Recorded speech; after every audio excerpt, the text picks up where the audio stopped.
नमस्कार मित्रांनो, तूही रे माझा मितवा मालिकेच्या आजच्या भागामध्ये आता अर्णव ईश्वरीवर खूप चिडलेला असतो.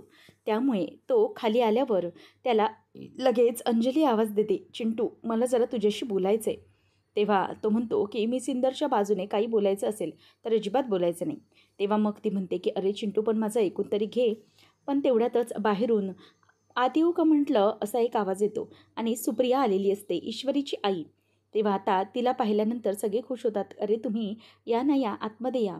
तेव्हा मग अंजली त्यांना यायला सांगते आणि बसायला जागाही देते. तेव्हा मग लगेचच अंजली म्हणते की अरे काकू आज बऱ्याच दिवसांनी. तेव्हा ती म्हणते की हो, कारणही तसंच होतं आणि म्हणूनच सगळ्यांना भेटायला आले. बरं मला सांगा की कसे आहात तुम्ही सगळे.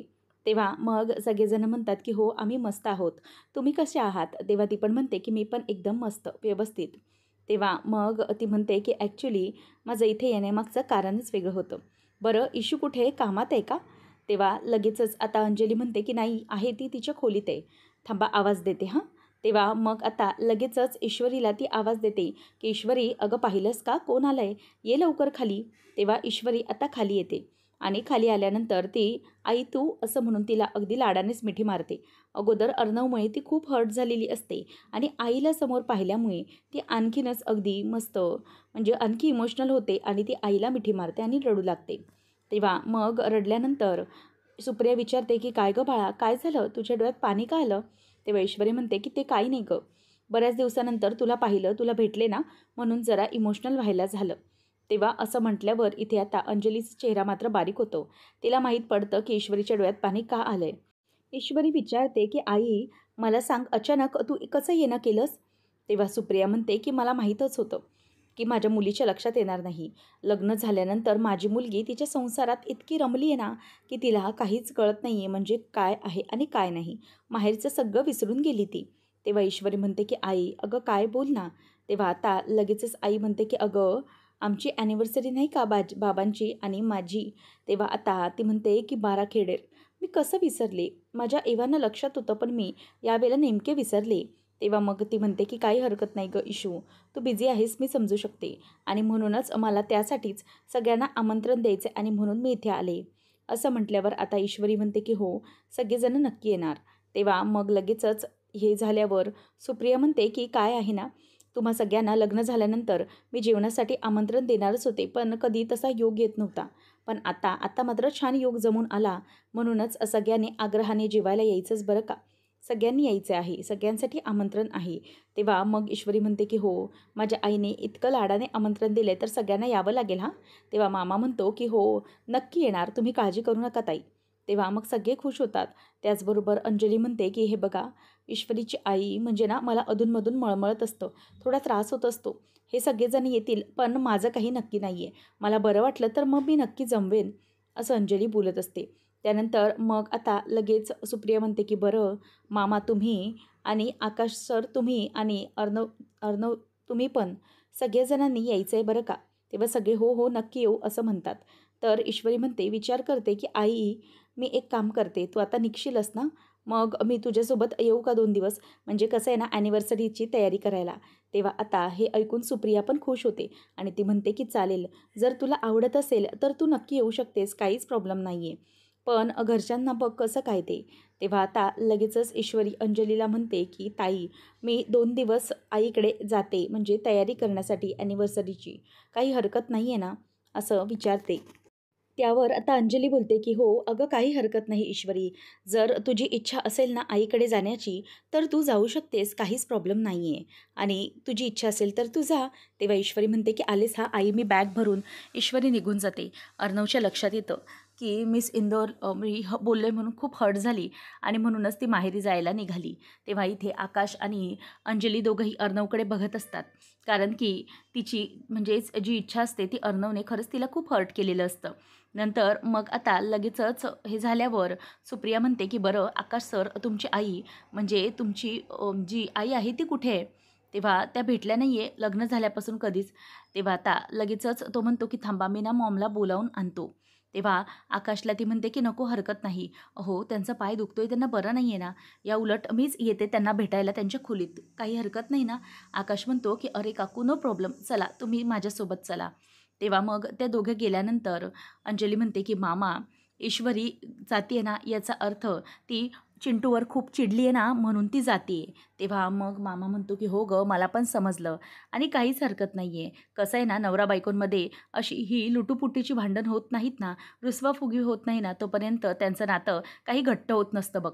त्यामुळे त्यांचं नातं असं एकदम नवरा बायकोसारखं होण्यासाठी अशी यांच्यातली ही लुटूपुटीची भांडणं होणं ही आवश्यक आहे अंजली, असं मामा तिला समजवतो आणि वाईट वाटून घेऊ नकोस असंही म्हणतो. आता ईश्वरी ही येते आणि अगदी घाईघाईमध्ये बॅग भरत असते आणि त्याच वेळेला अर्णव येतो आणि म्हणतो की मिस इंदौर, काय हे सगळं, तू कशाला चालली? तेव्हा मग ईश्वरी म्हणते की तुम्ही खाली ऐकले नाही का, मी आईबाबांच्या ॲनिव्हर्सरीच्या तयारीसाठी चालले आहे. तेव्हा मग तो म्हणतो की मिस इंदौर, हे बघ, तू कुठेही जायचं नाही, असं म्हणून आता तो तिचे कपडे भरण्यापासून तिला थांबवतो, दरवाजा बंद करतो. नंतर ईश्वरी म्हणते की एक मिनिट, तुम्ही कशाला थांबवताय मला? काय गरज आहे सारखं सारखं भांडण करण्यासाठी? तेव्हा मग ईश्वरीला तो म्हणतो की तू अशी जाऊ शकत नाही. ईश्वरी म्हणते की का जाऊ शकत नाही मी? मला ना तुमच्याशी असे भांडण करायचे नाही आहे आणि तसंही माझ्या 2 दिवस डोक्याला जरा शांती पाहिजे म्हणून. आणि या भडकूचंद भांड्याभांडेबरोबर राहून ना माझं डोकं नुसतं गरम होतं आहे. त्यामुळे आता मला जावंच लागेल. मग ईश्वरी म्हणते की काहीच गरज नाही आहे, तुम्ही इथे राहा, मी जाते. आणि तसंही माझ्या ना या भडकूचंदबरोबर भांडण्याची काहीच इच्छा नाही आहे. सतत आपलं दुसऱ्यांना बोलत राहायचं, समोरच्याचं काही ऐकायचं नाही, काय नाही, आपलं मत मानून मोकळं व्हायचं, परंतु समोरच्याला काय बोलायचं आहे हे कधीच तुम्हाला ऐकून घ्यायचं नसतं. आणि त्यामुळे ना मला आता इथे थांबायचंच नाही आहे, मी जाते. तेव्हा तो म्हणतो की मिस इंदौर, एक मिनिट, उगीचच तू या गोष्टीचा राग असा काढू नको. म्हणजे तुला माहिती आहे की तू माझ्या नजरेसमोर इथे असलीस की मला बरं वाटतं. ईश्वरी म्हणते की कशासाठी? भांडण्यासाठी काहीच गरज नाही आहे. त्यापेक्षा मी जरा 2 दिवस डोकं शांत करण्यासाठी जाईन. त्यावेळेला मग आता ईश्वरीला तो म्हणतो की नाही, तू जायचं नाही आहेस. आता ती ज्या साड्या भरत असते त्या साड्या अर्णव आता खेचून खेचून घेत असतो आणि त्यावेळी ईश्वरी म्हणते की नाही सर, प्लीज, अहो थांबा, माझी साडी द्या. तेव्हा मग अर्णव म्हणतो की नाही, नाही देणार. तेव्हा ईश्वरी पुन्हा खेचते, अर्णव पण पुन्हा खेचत असतो आणि त्यामुळे आता ईश्वरीच्यामुळे अर्णव वैतागतो आणि साडी पुन्हा खेचतो. ईश्वरी म्हणते की ठीक आहे, चालेल, नका देऊ, नेसा तुम्हीच, असं म्हणून आता ईश्वरी ती साडी सोडून देते आणि म्हणते की मी निघते आता. खाली बॅग घेऊन ती आता निघालेली असते. काय करायचं आता अर्णवला काहीच कळत नाही. तर इथे सुप्रिया आतमध्ये येत असते आणि वल्लरी ऐकते आणि म्हणते की मला असं वाटतंय की ही सुप्रिया इथे काय येते, हिचं इथे काय काम आहे? तेव्हा तिथून तिला आकाशचा आवाज येतो. तो म्हणत असतो की चला काकू या, इथेच आहे आईची खोली. तेव्हा पटकन सुप्रिया टणकन बेडवर उडी मारते आणि अंगावर पांघरून घेऊन झोपण्याचे नाटक करत असते. तेव्हा आकाश रूममध्ये येतो आणि म्हणतो की हे काय, मॉम आता झोपली आहे. तेव्हा मग तो म्हणतो की थांबा हा काकू, मी तिला आवाज देतो, आता यावेळी ती कधी झोपत नाही. तेव्हा मग तो आवाज देतो आणि म्हणतो की मॉम, मॉम, अगं जरा उठतेस का? त्यावेळेला लगेचच ती म्हणायला लागते की अहो जाऊ द्या आकाशजी, जर त्या झोपल्या असतील तर आराम करू दे. तरीही तो म्हणतो की नाही, मी जरा प्रयत्न करतो. तेव्हा मग पुन्हा एकदा तो आवाज देऊन म्हणतो की मॉम, अगं उठ ना, बघ ना तुला भेटायला कोण आलं आहे, ईश्वरीची आई सुप्रिया काकू आल्या आहेत तुला भेटायला, असं तो सांगतो. परंतु वल्लरी म्हणते की कधी एकदा ह्या जात आहेत काय माहिती, ती आता गाढ झोपण्याचे नाटक करते, जराही हलत नसते. नंतर मग आता सुप्रिया म्हणत असते की एक मिनिट जरा थांबा, राहू द्या, काय ना औषध घेतली आहे त्यामुळे त्यांना जरा गाढ झोप लागली असेल आणि तसंही त्यांचा पाय दुखतोय ना, राहू दे, आपण त्यांना नको उठवायला आणि त्या जेवढा वेळ आराम करतील ना तेवढंच त्या लवकर बऱ्या होतील, राहू देत. कदाचित आमचा योगच नाही आहे भेटण्याचा, म्हणूनच आमची भेट होत नाही आहे, परंतु असू देत, नक्कीच कधीतरी योग येईल भेटण्याचा, असं म्हणून आता ती तिथून निघून चाललेली असते. तेव्हा आकाश म्हणतो की सॉरी हा काकू, म्हणजे भेट होऊ शकली नाही. तेव्हा मग ते म्हणते की अरे आकाश, तुम्ही कशाला सॉरी बोलताय, चला आपण निघूया. त्यानंतर मग आता वल्लरी म्हणायला लागते की बरं झालं गेली, नाहीतर खूप मोठा प्रॉब्लेम झाला असता. पण आता तुला सावध राहायला पाहिजे, कारण काही झालं तरी वल्लरी ही सुप्रिया कधी ना कधी तरी तुला भेटण्याचा नक्की प्रयत्न करणार आणि जर हिने तुला ओळखलं ना तर मात्र खूप मोठा प्रॉब्लेम होऊन बसेल. त्या क्षणी तुला घराबाहेर जाण्याची वेळ येईल. त्यापेक्षा सगळं सांभाळून जरा नीट केलं पाहिजे, नाहीतर मात्र काही खरं नाही. जर ही सुप्रिया हिने मला बघितलं ना तर ही मला लगेचच ओळखेल आणि सगळा भूतकाळ असा सगळ्यांसमोर सांगून मोकळं होईल. मग माझ्या घरातला येतो या दिवशीचा तो शेवटचा दिवस असेल. बरं झालं ऐनवेळेला मला पटकन झोपण्याचे सुचले. आता काय करायचं काहीच कळत नाही. त्यावेळेला मग आता ईश्वरी ही बॅग घेऊन येत असते आणि तिच्या मागोमाग आता ईश्वरीची आई आणि बाकीचे पण येतात. अर्णव पण मागे मागे येतो. तेव्हा लगेचच अंजली खुणावते की अर्णव, ईश्वरीची आई आली. तेव्हा आता ईश्वरीबरोबर अंजली काहीतरी बोलण्याचा प्रयत्न करत असते, परंतु ईश्वरी पण म्हणते की आई. तेवढ्यातच ती थांबते आणि नंतर मग आता आकाश म्हणतो की अहो डॅड, मॉमची भेटच झाली नाही. तो म्हणतो की का, कशी काय? तेव्हा तो सांगतो की मॉम ना आराम करत होती, झोपली होती. तेव्हा मग आकाश म्हणतो की काय माहिती यावेळेला कशी काय झोपली? तर मामाही म्हणायला लागतो की अरे मग उठवायचंच ना तिला. अरे ह्यांना भेटायचं होतं, कधीच्या भेटायला बघतायत त्या. तेव्हा सुप्रिया म्हणते की अहो नको राहू दे, काहीच हरकत नाही आहे मामा, मी नंतर कधीतरी भेटेन. कदाचित ना आमच्या भेटीचा योग अजून आला नाही आहे ना, त्यामुळे तसं होतंय. राहू दे, हरकत नाही, त्यांना आराम करू दे, त्या गोळ्या घेऊन आराम करत असतील, असं मामाला ती म्हणते. त्याच वेळेला मग आता लगेचच ईश्वरी म्हणते की बरं आई, आपण निघूया का? तेव्हा अर्णव थांबवण्याचा प्रयत्न करतो आणि म्हणतो की काकू जरा थांबा ना, तुमच्यासाठी काहीतरी नाश्ता वगैरे. तेव्हा मग ईश्वरीची आई म्हणते की नको, काहीच हरकत नाही आहे, आम्ही निघतो, तसंही उशीर होतोय. मग अर्णव म्हणतो की बरं ठीक आहे, मग मी तुम्हाला सोडतो, चला.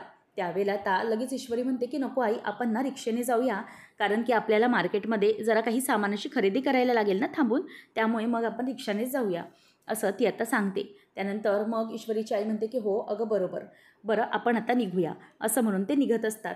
त्यानंतर मग ईश्वरी म्हणते की अंजलीताई काळजी घ्या तुमची, म्हणजे व्यवस्थित जपा स्वतःला, मी येते लगेचच, असं म्हणून आता मी येते, तुम्ही सगळेजण या, असं ईश्वरी म्हणते की मामा येते मी. आणि ती आता आकाशला येते हा भाऊजी असं बोलून दाखवते, परंतु अर्णवला ती काहीच बोलत नाही. त्यामुळे आता हे सगळं त्याला समजलेलं असतं अगदी बरोबर. आणि ईश्वरीला असं निघून जाताना अर्णवला पाहून खूप वाईट वाटत असतं. आणि त्याच वेळेला मग आता ईश्वरी ही आईसोबत तिचा हात धरून निघून चाललेली असते गप्पा मारत मारत. अर्णवकडे ती ढुंकूनही मागे बघत नाही, याचं आता अर्णवला खूप वाईट वाटतं. आणि तो विचार करतो की मी सिंदूर, माझ्याकडे एकदाही तिने बघितलं नाही किंवा जाताना मला एकदाही काही ती बोलली नाही, असं म्हटल्यावर आता इथे अर्णव हा तिच्याकडे बघतच राहतो. त्यानंतर मग आता हे सगळं होत असताना आकाश हा अर्णवकडे बघतच राहतो आणि त्याला माहीत पडतं की अर्णवची आता काय अवस्था झालेली आहे. त्यानंतर मग आता लगेचच आकाश म्हणतो की डॅड मी येतो. तेव्हा मग लगेच मामा म्हणतो की खरंच वल्लरी झोपली होती यावेळेला, मला तर काही कळतच नाही आहे. ते दोघंजणही आता निघून जातात आणि त्यावर मामा विचार करतो की मला ना काहीतरी गडबड नक्कीच वाटते, की हा नक्कीच काहीतरी वल्लरीचा आहे, शोधलं पाहिजे नक्की काय प्रॉब्लेम आहे. प्रत्येक वेळेला या भेटायला येतात तेव्हा वल्लरीचा काही ना काहीतरी प्रॉब्लेम कसा येतो, मला बघितलं पाहिजे, असा मामा विचार करत असतो. त्यानंतर अर्णवला घेऊन अंजली स्वतःच्या खोलीत जाते आणि म्हणते की मला तुझ्याशी जरा बोलायचं आहे. तो म्हणतो की जर मिस इंडोरच्या बाजूने काही बोलायचं असेल तर प्लीज बोलू नको. तेव्हा अंजली म्हणते की अरे असं कसं, मला महत्त्वाचं बोलायचं आहे जरा तुझ्याशी त्याच बाबतीत. अरे ऐकून तरी घे, यामुळेच तर तुझा हा मोठा प्रॉब्लेम झाला आहे. अरे ईश्वरीची खरंच यात काही चूक नाही. मीच तिच्याजवळ लहान मुलीसारखा हट्ट केला की माझ्याबरोबर प्लीज चल, मला ना ते चिंच, बोरं, आवळा वगैरे खाण्याची क्रेविंग्स आले होते आणि त्यामुळे मी तिला घेऊन गेले. अरे पण चिंटू, तू ना उगीचच तिला ओरडलास. खरं तर हे सगळं ना माझ्यामुळे झालं आहे. मीच तिच्याजवळ हट्ट केला रे चिंटू.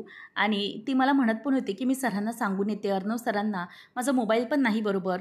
पण मीच तिला म्हणाले की नको, तुला सांगायला नको, आपण लवकर जाऊन लवकर येऊ. पण काय करणार, अरे ऐकायलाच तयार नव्हती. मग मग मीच म्हटलं की चल लवकर. तेव्हा आता तो म्हणतो की ताई काय बोलतेस तू हे? तेव्हा अंजली म्हणते की हो चिंटू, अरे खरंच माझा प्रॉब्लेम होता तो. म्हणजे मला हे सगळं खावंसं वाटत होतं आणि म्हणूनच मी तिला म्हणाले की तू माझ्यासोबत चल, आपण लगेच जाऊन येऊ. परंतु तिथे कसा वेळ गेला ना मलाच कळलं नाही रे चिंटू. मला माझ्या मनातल्या सगळ्या गोष्टी खाव्याशा वाटल्या, पण त्यामुळे त्या बिचाऱ्या ईश्वरीला सगळेजण खूप बोललात तुम्ही. तू तर खूप बोललास तरी तिला खूप मनाला लागलं असेल. तेव्हा तो म्हणतो की ताई अगं मग हे अगोदर सांगायचंच ना, मी उगीचच मिस इंदोरवर एवढं भडकलो. तेव्हा आता त्यावर ती म्हणायला लागते की हे बघ चिंटू, मला माहिती आहे की तू भडकलास तिच्यावर, पण तू काही ऐकायला पण तयार नव्हतास. मी तुला किती बोलण्याचा प्रयत्न केला, आता काय आता, म्हणूनच ती तुझ्यावर चिडून निघून गेली असणार. तेव्हा मग लगेच तो म्हणतो की आता मिस इंदोरला मनवण्यासाठी काहीतरी केलं पाहिजे. त्यावेळेला लगेचच अर्णव म्हणायला लागतो की आता काय करायचं ताई, काहीतरी आयडिया दे. तेव्हा ती म्हणते की मी काय सांगणार आता, तूच ठरव काय करायचं ते, तुझी बायको आहे ना. असं म्हटल्यावर आता गालातल्या गालात अर्णव हसायला लागतो. ईश्वरी आणि सुप्रिया दोघीजणही गेटच्या बाहेर पडत असतात. त्याच वेळेला आता अंजली ही आतमध्ये असते आणि राकेश तेवढ्यातच समोर येतो आणि म्हणतो की लग्नाच्या वाढदिवसाच्या खूप खूप शुभेच्छा सासूबाई, न झालेल्या सासूबाई इन ॲडव्हान्समध्ये. असं बोलल्यावरती आता सुप्रिया त्याच्याकडे रागाने बघायला लागते. मग आता तो म्हणतो की काय म्हणजे हे सरप्राईज कसं वाटलं? तुमचं मात्र खूप चुकतं आहे हा सासूबाई. म्हणजे तुम्ही खूप मोठी गल्लत करताय बरं का. कारण तुम्ही तुमच्या या अर्णव जावयाला आमंत्रण देताय, परंतु मला तुम्ही बोलवण्याचं विसरूनच जाताय. हां, बरं ठीक आहे, मी तुमचा न झालेला जावई आहे, परंतु तरीही कधीतरी मी तुमच्या मुलीशी तुम्ही माझं लग्न लावून देणारच होतात ना. मग मला तुम्ही निमंत्रण कसं दिलं नाही? ही खूप मोठी चूक केली बरं का तुम्ही. तेव्हा आता लगेचच सुप्रिया म्हणते की हे बघ, मला ना तुझं तोंडही बघण्याची इच्छा नाही आहे. त्यामुळे इथून काही न बोलता चालता हो माझ्या तोंडासमोरून. तेव्हा मग तो म्हणतो की अच्छा, म्हणजे आता जावयाचा तुम्ही असा अपमान करणार आहात तर. तेव्हा ती म्हणते की जावई, तू माझा जावई नाही आहेस, लक्षात आलं ना. आणि जर अर्णवचं बोलत असशील तर अर्णवच्या नखाचीही सर नाही आहे तुला. त्यामुळे तू आता हे सगळं बोलू नकोसच. अर्णवने जे काही केलं आहे ते माझ्यासाठी खूप मोठं आहे. माझ्या मागच्या जन्म्याची काहीतरी पुण्याई असेल, ज्यामुळे अर्णवसारखा जावई मला मिळाला. तेव्हा आता लगेचच तो म्हणतो की अच्छा, म्हणजे मी काही बोलत नाही म्हणून तुम्हाला बोलायची मुभा दिल्यामुळे तुम्ही वाटेल ते बोलत चाललेलं आहात वाटतं. तेव्हा ती म्हणते की हो. मग तो म्हणतो की तुम्ही घाबरत नाही आहात वाटतं आता, मला घाबरण्याचं सोडून दिले. तेव्हा ती म्हणते की हो, नाही घाबरत, मी कोणालाही घाबरत नाही देवाशिवाय. आलं लक्षात? आणि मला एक गोष्ट चांगलीच माहिती आहे की माझी जी लेक आहे तिचा गणूबाप्पा हा कायम तिच्या पाठीशी आहे आणि त्यामुळे तिचं तू काही वाकडं करू शकणार नाही. त्यासाठीच त्या दिवशी लॉजवर अर्णवला त्याने पाठवलं आणि त्यांची रेशीमगाठ बांधली गेली आणि त्यांचं लग्न झालं. त्यामुळे आता तू पुन्हा या गोष्टीचा नाद सोडून दे, समजलं? तेव्हा आता लगेचच तो म्हणतो की एक मिनिट, तुम्हाला काय वाटतं हे सगळं तुम्ही वागताय ते चुकीचं आहे का? म्हणजे एक दिवस लक्षात घ्या, कधी ना कधी तरी तुमच्या लेकीचा मी नवरा बनेन, नक्की बनेन. आणि काय हो, तुम्हाला मस्त स्कीम आहे ना, तुम्हाला वाढदिवसाचं छान असं गिफ्ट देऊ का लग्नाच्या? तुमच्या एका जावयाबरोबर दुसरा जावई फ्री, अशी स्कीम कशी वाटते? म्हणजे कसं आहे ना, दोनही जावई असतील ना तुमच्यासोबत. तेव्हा मात्र लगेचच ती चिडते आणि म्हणते की नीच माणसा, अरे तुझं काय बोलतोयस ते तुला तरी कळतंय का? तेव्हा ईश्वरी म्हणते की हे बघा, जास्त बोलण्याची गरज नाही, समजलं? तेव्हा लगेचच आता तो म्हणतो की बरं, तुम्ही एक विसरताय, तुमच्या लग्नाच्या वाढदिवसाच्याच दिवशी तुमचा नवरा जर ढगात केला तर काय म्हणाल? तेव्हा असं म्हटल्यावर आता सुप्रिया मात्र पार गळून पडते. या विचारानेच ईश्वरी मात्र हातात तिथे लाकूड असतं ते घेते आणि म्हणते की एक गोष्ट लक्षात ठेव, हे डोक्यात घातलं ना तर काय होईल? तुला काय वाटतं की तुला मी घाबरतीये? अजिबात नाही. अंजली ताईचा नवरा आहेस ना, म्हणून तुला प्रत्येक वेळेला सोडून द्यावं लागतं, परंतु प्रत्येक वेळेला सोडेनच असं नाही, समजलं ना? कितीही काही झालं तरीही ही जी काही तुझा हा जो काही माज आहे ना, तो उतरवल्याशिवाय मी गप्प बसणार नाही आहे. लक्षात घे, कितीही काही झालं तरीही तुला हे सगळं शांत करावंच लागेल. आणि त्या दिवशी लक्षात आहे ना, मिरचीची धुरी आणि असे नाही शेकडो उपाय आहेत, इंदोरी उपाय तुला धडा शिकवण्यासाठी. कसा वटणीवर आणला त्या दिवशी, लक्षात घे.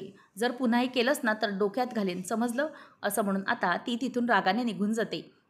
त्यावेळेला आता तो म्हणतो की अगं माझी इंदोरी जिलेबी, असे किती उपाय असतील, एक उपाय करशील पण नंतर एखाद्या तरी उपाय तुझा फसेलच ना.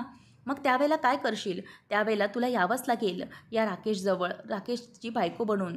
असं म्हणून आता तो निर्लज्जाप्रमाणे बोलत असतो. तर इथे आता ऐश्वरी आलेली असते आणि म्हणते की आई अगं किती उकडायला लागलं आहे ना हल्ली, ताई अगं मला पाणी दे. तेव्हा मग नम्रता म्हणते की हो अगं पाणीच घेऊन आले, धर. आता ती दोघींनाही प्यायला पाणी देते आणि नंतर मग आता ईश्वरी म्हणते, नमू म्हणते की अगं इशू, आज चक्क तू राहायला आलीस? तेव्हा ती म्हणते की हो, मी राहायला आली आहे आणि माहेरपणाला आली आहे, समजलं? तेव्हा आता डोक्याला जरा 2 दिवस शांतता. त्याचबरोबर ती म्हणते की अगं पण मी किती दिवस तुला सांगायचे की ये जरा राहायला ये 2 दिवस माहेरपणाला, पण तेव्हा नाही ऐकायचीस. पण आज आज अचानक कशी काय आली? म्हणजे आमच्या जिजूंशिवाय तुला इथे राहणं करमणार आहे का? बंगल्याचा बाहेर पायच निघत नाही असायचा मॅडमचा, मग आता अचानक? तेव्हा ती म्हणते की हो आली आहे आणि ना हो, तुझ्या त्या जिजूंशिवाय आणि त्या भडकुशांशिवाय ना मला व्यवस्थित जगता येईल. कसं आहे ना, माझ्या डोक्याला जरा किटकिट तरी नसेल ना, म्हणून मी आली इथे. तेव्हा आता सुप्रियाला कळतं की काहीतरी नक्कीच अर्णवचं आणि ईश्वरीचं बिनसलं आणि नमूलाही समजून जाते. त्यामुळे आता ते म्हणतात की अच्छा, म्हणजे असं काहीतरी कारण आहे वाटतं. तेव्हा मग ती म्हणते की काय गं माझ्या जावयाला असं कसं बोलतेस तू की भडकुचंद वगैरे, इतका चांगला जावई आहे. त्यावेळेला मग आता लगेचच नमू म्हणायला लागते की हो गं, आमचे जिजू खूप चांगले आहेत आणि इशू तू असं कशाला बोलतेस त्यांना? तेव्हा ती म्हणते की हो, राहू देत तुमचे ते जिजू. कसं आहे ना, 2 दिवस मला निदान 2 दिवस तरी इथे न वाद घालता राहायचं आहे.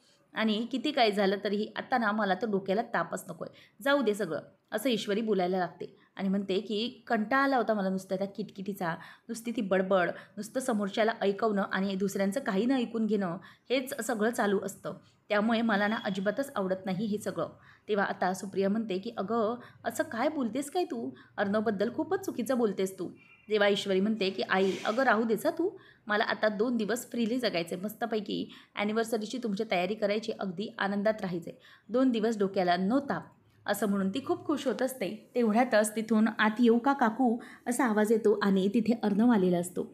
आता तो आल्याबरोबर लगेच म्हणतो की येऊ का आत. सुप्रिया म्हणते की अरे अर्णव तुम्ही या, आतमध्ये या. अर्णव आल्याबरोबर नम्रता त्याचं स्वागत करते आणि मग नंतर ती म्हणायला लागते सुप्रिया की अरे अर्णव मला माहीत नव्हतं आमच्या मागोमाग तुम्ही पण याल म्हणून, नाहीतर आपण एकत्रच आलो असतो. तो म्हणतो की नाही काकू मी मुद्दामूनच सांगितलं नाही, कारण की मला सरप्राईज द्यायचं होतं ना तुम्हाला म्हणून. तेव्हा लगेच सुप्रिया म्हणते की अच्छा असं होतं का ते, म्हणून नाही सांगितलं. तेव्हा मग तो म्हणतो की हो तुम्हाला सरप्राईजच द्यायचं होतं आणि आफ्टर ऑल तुमची ॲनिव्हर्सरी आहे, तर मग त्याच्यासाठी सगळ्या फंक्शनची तयारी मी करणार आहे बरं का. सगळं फंक्शन मी मॅनेज करणार आहे, सगळ्या टोटल A to Z गोष्टी. आणि माझ्या सासू सासऱ्यांची ॲनिव्हर्सरी आहे तर मला तयारी केली पाहिजे ना, असं तो बोलायला लागतो. ईश्वरीचा मात्र नागाचा फुग्गा झालेला असतो, कारण की ती त्याच गोष्टीसाठी आलेली असते, अर्णवपासून सुटका मिळवण्यासाठी, परंतु अर्णव तिथेच आलेला असतो.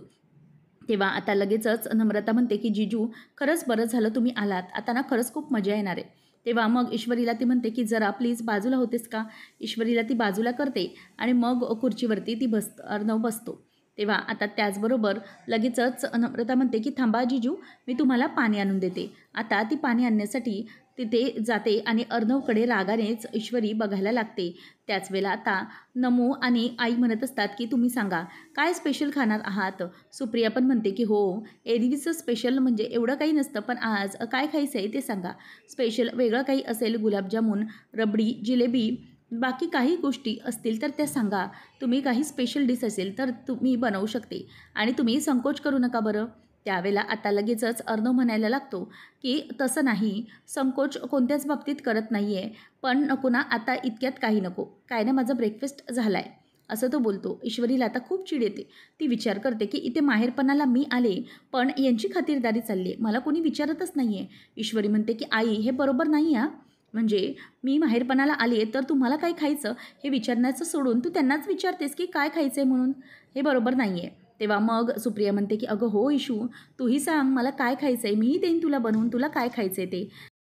त्यावेळेला आता लगेचच अर्णव म्हणतो की एक मिनिट काकू, मला ना काय पाहिजे सांगू, मला ना तुमच्या हातची ती कडक अद्रकवाली चाय, ती चाय. आणि ईश्वरी काही बोलायला जाते तेवढ्यात अर्णव पुन्हा म्हणतो की तुमच्या हातचे ते इंदोरी स्पेशल पोहे, काय ना आमच्या घरी पण तसे पोहे बनतात ना, पण तुमच्यासारखी बात नाही आहे, त्यामुळे मग तुमच्यासारखी ते स्पेशल पोहे तुम्ही बनवा. आता ईश्वरी असं अर्णव बोलल्यामुळे खूपच अगदी चिडते, कारण की अर्णवने तिच्या पोह्यांना अगदीच नावं ठेवलेली असतात. नंतर ईश्वरी म्हणते की हे काय चाललं आहे. तेवढ्यात आईला ती काही बोलणार आणि नमू तिला म्हणते की अगं इशू थांबा, म्हणजे जिजू तुम्हाला काय पाहिजे ते नक्की मला सांगा. आणि तिथून सुप्रिया निघून जाते आणि नमू तिची मदत करण्यासाठी निघून जाते. आता अर्णव ईश्वरीकडे बघत असतो. तो म्हणतो की माझ्याकडे बघतेस काय, जा ना तिकडे आतमध्ये जा. तेव्हा मग ती म्हणते की नाही मी आतमध्ये जाणार नाही आहे, हे माझं घर आहे, मी कुठेही बसेन, असं म्हणून ती आता मी इथेच बसणार आहे त्याच्या बाजूला येऊन बसते. अर्णवला हेच हवं असतं, तो मुद्दामच ईश्वरीला छेडण्याची कामं करत असतो. आता अर्णव गालातल्या गालात मात्र तिच्याकडे बघून हसत असतो आणि ईश्वरी बाजूला बसलेली असते. तेव्हा आता अर्णवला खरं तर खूपच हसायला येत असतं. तर ईश्वरीला तो म्हणतो की मी सिंदोर, मला ना जरा तुझ्याशी काहीतरी बोलायचं आहे. ईश्वरीचं नाक मात्र फुगलेलंच असतं. तर पुढच्या भागामध्ये वल्लरी ही राकेशला सांगत असते की जावई बापू मला माहिती आहे अनायसे ही मुलगी आता या घरात नाही आहे ना, ती ईश्वरी, तोपर्यंतच आपल्याला या गोष्टीचा काहीतरी उपयोग करून घेतला पाहिजे. मला असं वाटतंय की याच गोष्टीचा उपयोग करून आपल्याला अर्णव आणि ईश्वरीमध्ये भांडणं लावता येतील. तर इथे ईश्वरी म्हणते की कोई जरूरत नाही आहे, मला तुमचं आता काहीच ऐकून घ्यायचं नाही आहे. त्यावर अर्णव म्हणतो की मी सिंदोर प्लीज माझं ऐक. तेव्हा ती म्हणते की हो मला माहिती आहे, मी गेल्यानंतर तुम्हाला अंजलीताईने जे काही घडलं ना ते सगळं सांगितलं असणार आणि तुम्हाला तुमची चूक लक्षात आली असणार आणि त्यामुळेच तुम्ही इथे आलायत बरोबर ना, भांडण्यासाठी. समोरच्याचं काही ऐकूनच घ्यायचं नसतं त्यावेळेला, त्यामुळे मग तुमचं हे असं होतं. तेव्हा तो म्हणतो की मी सिंदोर, पण मला काहीतरी वेगळंच बोलायचं आहे. ईश्वरी आता त्याच्याकडे बघतच राहते की त्याला नेमकं काय वेगळं बोलायचं आहे. नंतर मग आता मामी ही म्हणत असते की तू जा अंजली, मी नाही येणार. अंजली म्हणते की मला असं वाटतंय की मामी तू जावंस, कारण की अशी महत्त्वाची गोष्ट आहे तर तू गेलं पाहिजेस. त्यावेळेला वल्लरीला बघतच मामा म्हणतो की एक मिनिट वल्लरी, मला असं वाटतंय की तू प्लीज चुकू नकोस, कारण की इतके वेळ ते आपल्याला बोलवत आहेत तर तुला आलंच पाहिजे. आणि यावेळेला ना मी तुझं काहीही ऐकून घेणार नाही आहे. तुला त्या ईश्वरीच्या आईच्या फंक्शनसाठी यायचे म्हणजे यायचे. आता वल्लरीजवळ दुसरा कुठलाही ऑप्शन राहत नाही. आता नेमकं पुढे काय करणार आहे वल्लरी? आता तिथे जाण्याचा ऑप्शन नाकारेल की नेमकं काय करेल हे पाहणं रंजक ठरणार आहे. अशाच अपडेट्ससाठी चॅनलला सबस्क्राईब नक्कीच करा.